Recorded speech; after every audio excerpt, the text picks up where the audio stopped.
Hi, how's it going? I'm Marlene. Thanks for wandering by. So welcome back to a Decan exploration series. These are videos that I have started making after I completed a full year of videos of a series on a Decan walk, where I was walking the zodiacal wheel of the year, paying attention to the decans and their correspondence to tarot. So putting tarot and astrology together. And now that I've, moved on from that, I'm still walking the decans throughout the year, but as I go, I've been kind of just paying attention to and thinking about different things. So we were looking at zodiac signs, and we were looking at planets, and we were looking at all different kinds of stuff. And today, the Decan exploration that I was really interested in taking a look at is what major cards are not on the Decan wheel. So I'll pop up a picture of the Decan wheel here. This is my favorite graphic. And I do pay attention to some of the outer rings, but everything is kind of, the rings in the center are really like where it's at for me. But I've been getting more into like the core cards and understanding the placement of the aces and things like that, which is something I didn't do in my first Decan walk exploration. But what I learned and shared with you is that every single minor card that is a Decan, so like for example, currently right now we've just turned over into the first Decan of Virgo, which is the 8 of Pentacles or discs. And there's always a corresponding major card, 2 major cards that correspond to the planet and the sign energy that makes up that card. So Sun in Virgo is the 8 of discs, but the Sun is the Sun and Virgo is the Hermit. But there are 3 major cards that don't I guess technically appear on the Decan wheel.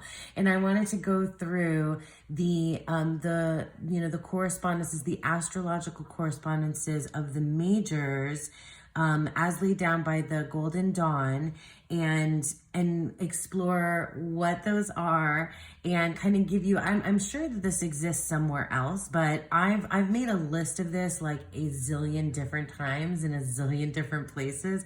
And so if you're trying to remember the astrological correspondences, this is a great video to take a look at. Also, another one I'll link below is Thea, Garden Goddess Tarot. She just did a astrological correspondences. Sorry, I think there's some noises outside. I hope you can't. I'm trying to power through and go on past it.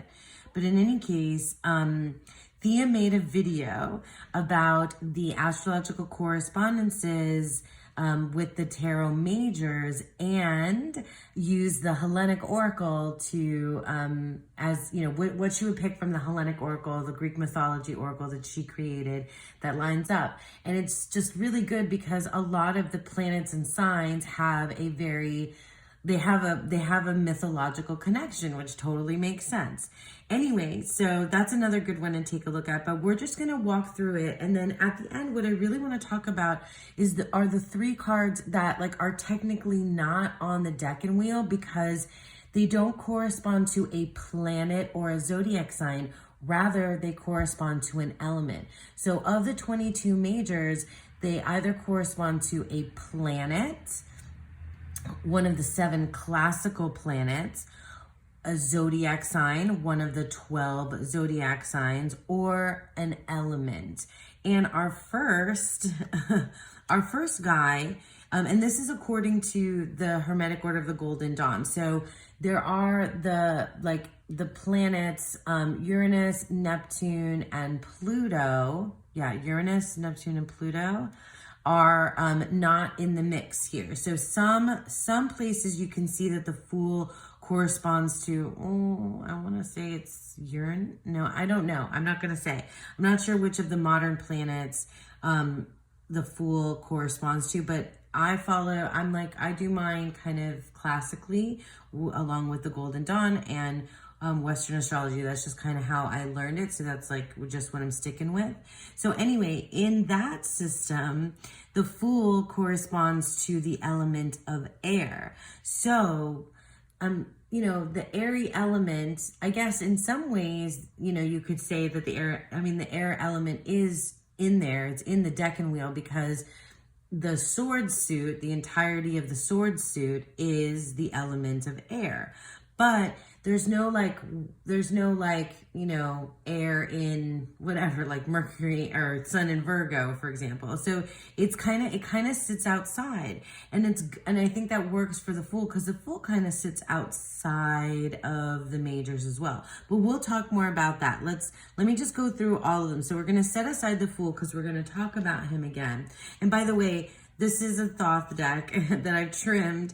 And then these cards are from the Earthbound Oracle. So I pulled the elemental cards from the cute little Earthbound Oracle. I love this deck.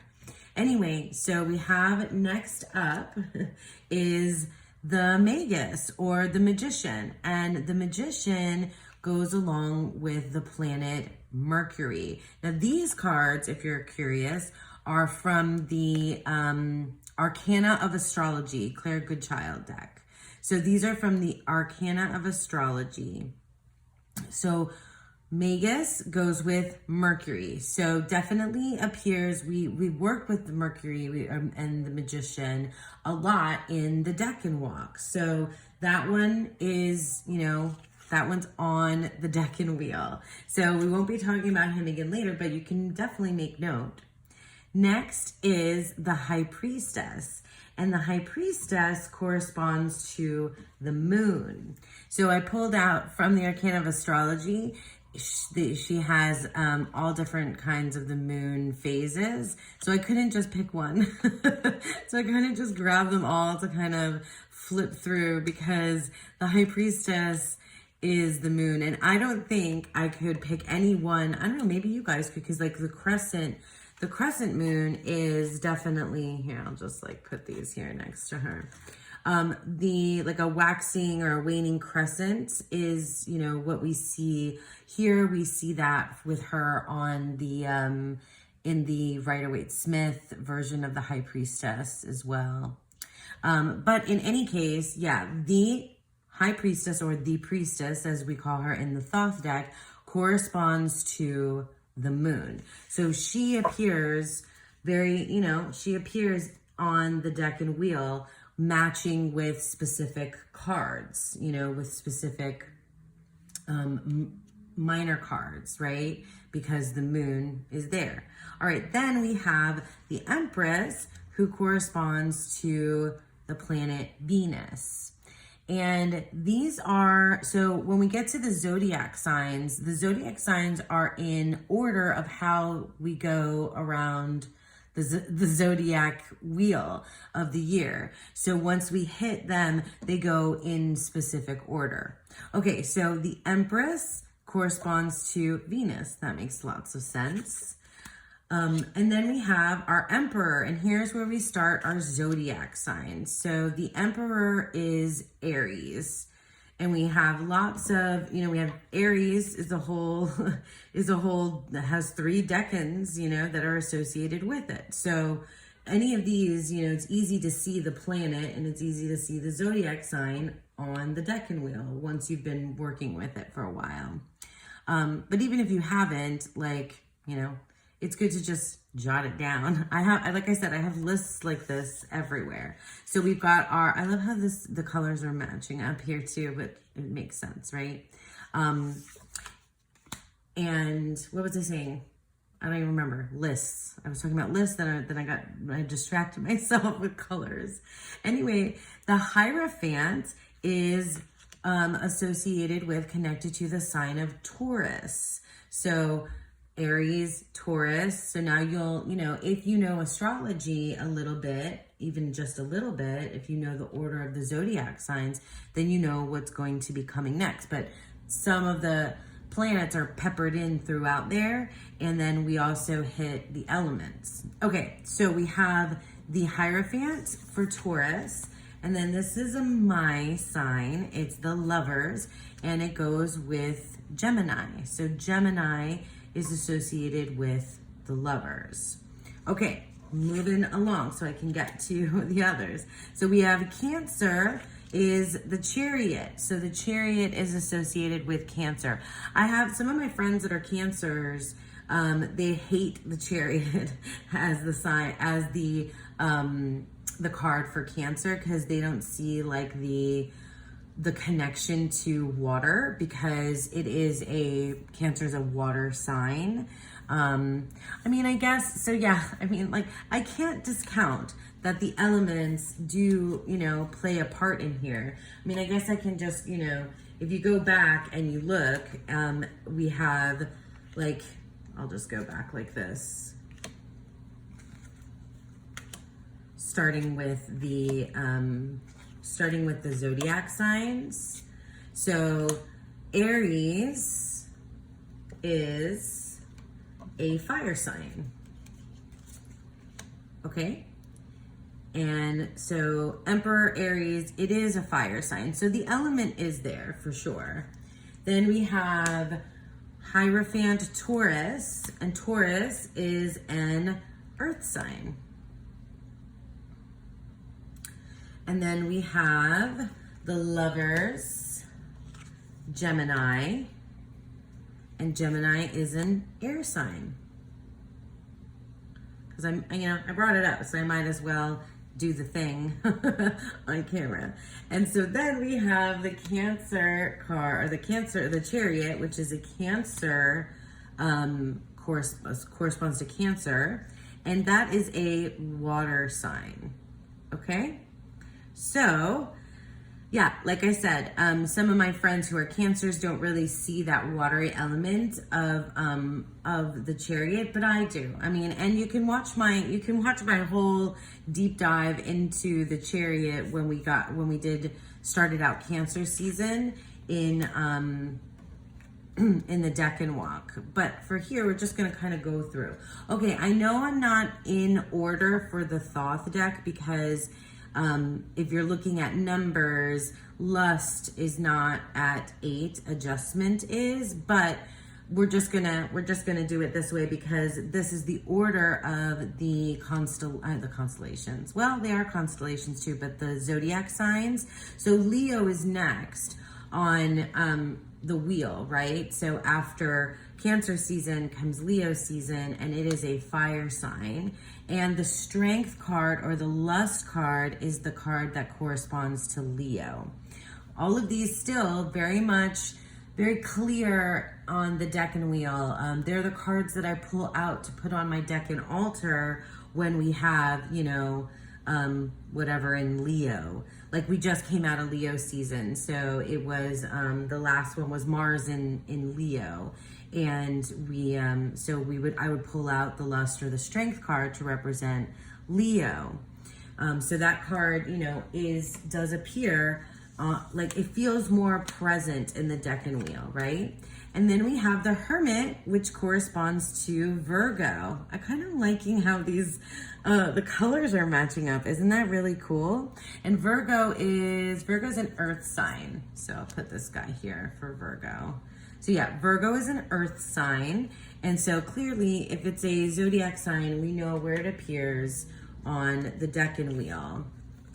And then we have the Wheel of Fortune, or fortune. And now we're moving out of the zodiac signs and back into a planet, because the Wheel of Fortune corresponds to Jupiter. The Wheel of Fortune corresponds to Jupiter. Okay, and that's very clear. I mean, it seems to me it's very in the Decan wheel, whereas some others are not. Now, again, I know I'm out of order for Thoth, but in order according to, Waite Smith. Adjustment or justice, it corresponds to Libra, corresponds to the zodiac sign of Libra, and Libra is an air sign. Libra is an air sign. Okay, and I'm not even getting into like the planets that rule the zodiac signs. We're just going straight with these, these comparisons. All right, and then next we have now we have another card like the Fool, who for me is kind of sits outside of the Decan wheel because it doesn't correspond to a specific minor card, right? It doesn't attach to a planet. It's not attached to a zodiac sign. It's elemental water. So it's associated with water, like how the Fool was associated with air. The Hanged Man is associated with water. So it's not like, it doesn't feel like it's like right there on the Decan wheel. Yes, you could say that it covers all of the Cups cards because all the cups are water, right?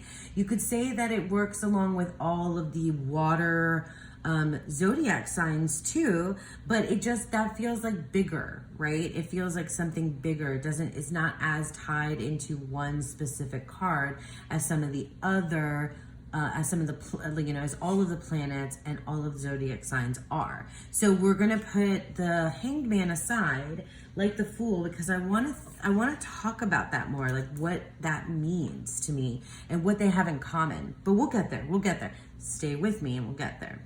All right, so Death is the next card, and Death corresponds to the zodiac sign of Scorpio. So now you see where we are in the wheel. We are now hitting into Scorpio, and it goes, right in order. So Scorpio is a water sign as well.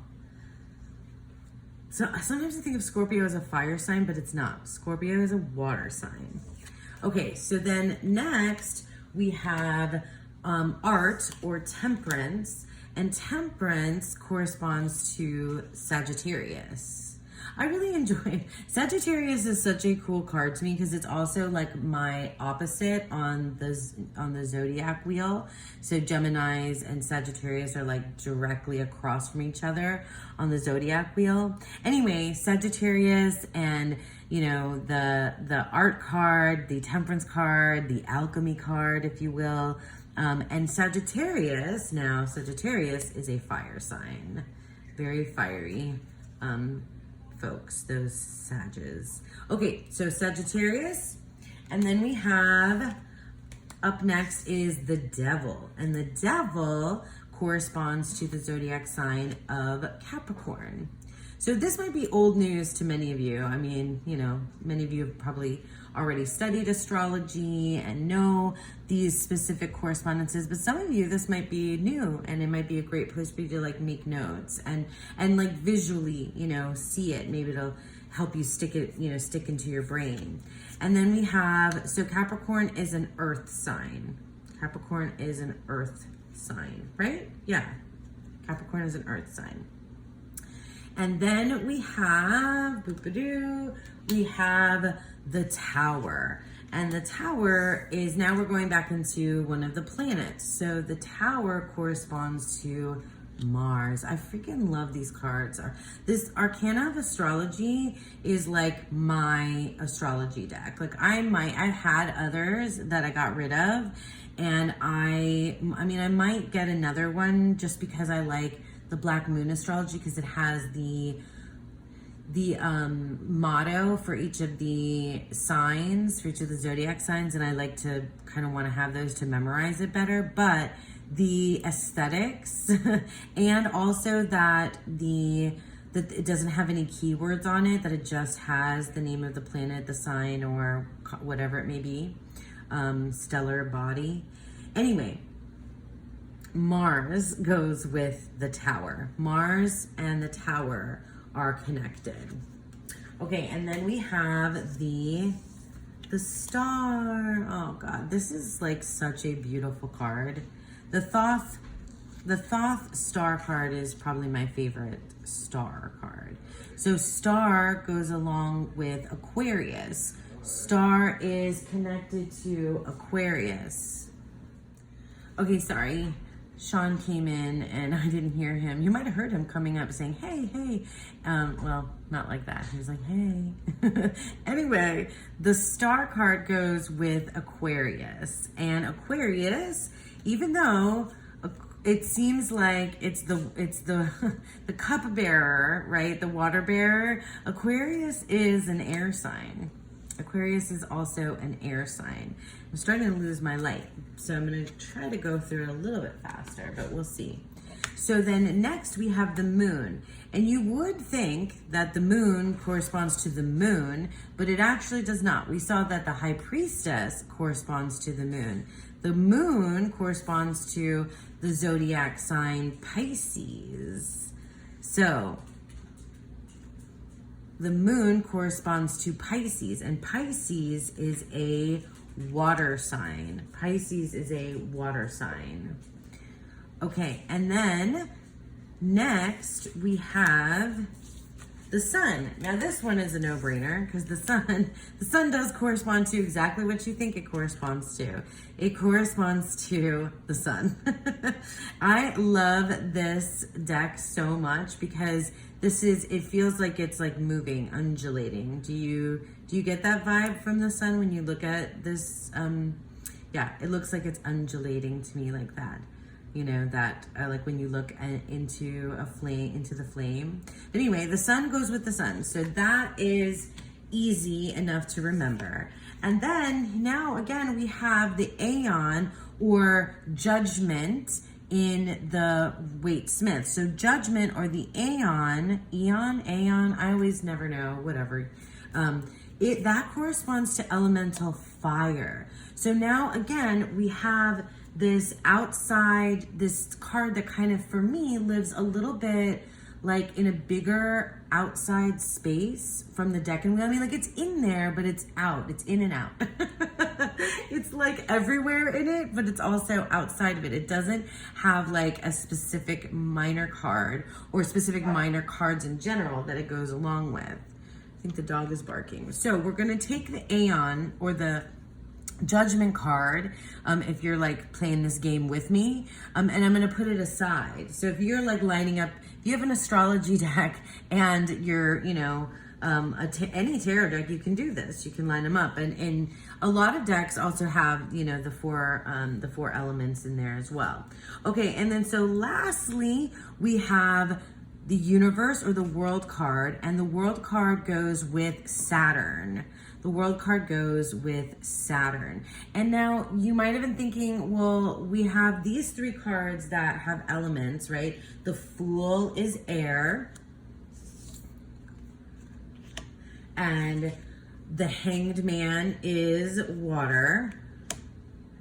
And then we just said that the Aeon is fire, but where is Earth? We talked about Earth for all the zodiac signs that are Earth, but it is Saturn, but it is also connected to Earth. Although, because it is both, I really do, we play with it. We see it, I bring it out. Like I bring it out, I brought it out. It corresponds to some specific minor cards in the tarot. So it doesn't sit outside like these other guys do.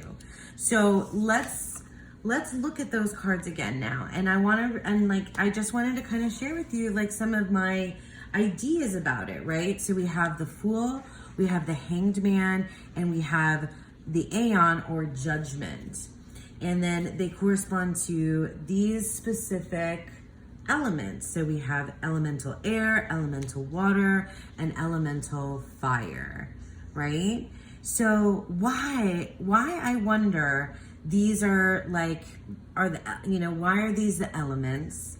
And then why, what does that mean for like our story? Because like the Decan wheel for me feels like they're like, the Decans are like these little time nymphs. They're these like deities of these pockets of time. They're like a chronology. They're like a storytelling element. They're a way that we move through the world day after day after day. And it feels for me like when I went through the Decan wheel, it wasn't necessarily it wasn't that I was so tied to like that 10-day span being the Eight of Pentacles or the, Two of Swords or whatever it may be. It's what it meant, like symbolically, metaphorically, and in the story of the tarot, right? Like the tarot is a story to me. Like there's the Fool's journey. And so that's why, like, immediately off the bat, the Fool being kind of outside of or a bigger part of the scope of the Decan wheel, I like that idea because the Fool is me. It's you. The Fool is every man, every woman. The Fool sits outside of and visits, kind of moves along. It's like, you know, the Fool is like your Barbie doll. The Fool is your character. The Fool is, you know, traveling through the story, right? The Fool is up and down and goes everywhere. And then the Fool is the beginning. That's another thing, like beginning, middle, end of the story, like the story arc. I kind of see it here as well. So the Fool as like the elemental air, the, you know, the breath of life, the first part, the beginning, it makes sense to me. And I feel like that's why he sits outside, or, you know, he, she, they sit outside of the Decan wheel and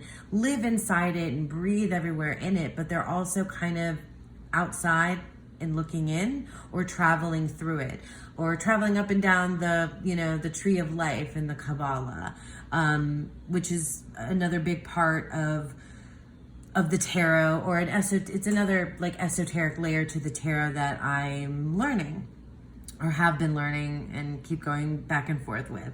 So then we have the Hanged Man, and the Hanged Man is elemental water. And like, I kind of see this as like that middle road, that like middle of the journey, that place. Like I read the Hanged Man as a moment where the hero kind of has to sacrifice themselves for the good of whatever, you know, like that's the metaphor, right? That's like the story element that I see. And when they do like Odin, right? Or like a deity, because I've seen Odin a lot as the Hanged Man. And because of the sacrifice, this like death and kind of like death and rebirth bit where they drown or they hang and then they learn a lesson, right? I mean, you can see them as a martyr. You can see them as like that's why that change in perspective, change in perception piece also comes in, like literally from looking upside down to also like that kind of idea of the sacrificial, the martyr who sacrifices himself for the good of whatever, the people, the whatever. So I can see the Hanged Man as like an evolution of the Fool, right?